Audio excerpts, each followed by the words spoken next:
De la gravité avec Thomas Pesquet dans l'ISS.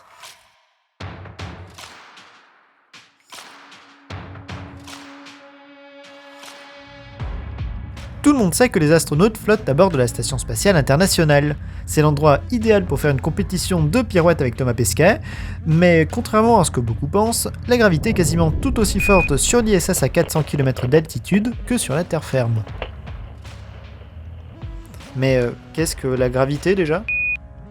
La gravité, c'est cette force qui nous attire. Cette envie irrépressible de rejoindre le sol, même dans des situations peu accommodantes.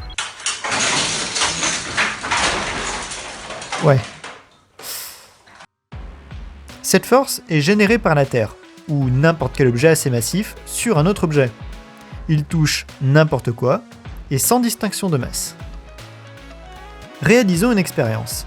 Si on lâche une petite bouteille d'eau minérale issue d'une chaîne de volcans du Massif central et une feuille de papier recyclée totalement quelconque, on observe que la bouteille et la feuille tombent à la même vitesse, car la gravité n'impacte pas le poids des objets. Évidemment, si on recommence l'expérience en tenant la feuille à l'horizontale cette fois-ci, la pression de l'air sur la feuille la ralentit, et c'est un peu le principe d'un parachute. Bon, prenons un autre exemple maintenant. Disons que... attendez.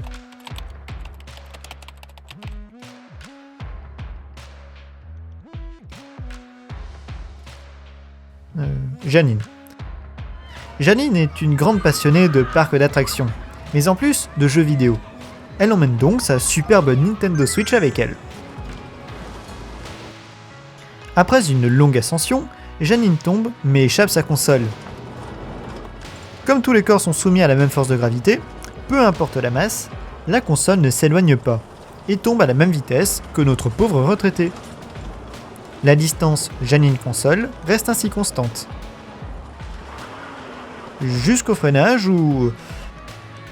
j'espère qu'elle avait au moins sauvegardé son île. On en revient donc à notre très cher Thomas Pesquet, qui flotte à l'intérieur de l'ISS. Ou plutôt, il chute vers la Terre, mais en même temps que la station.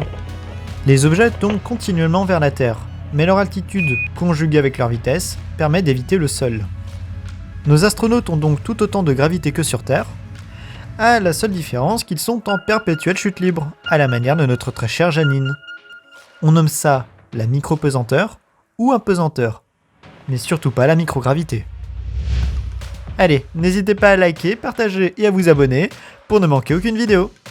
À bientôt.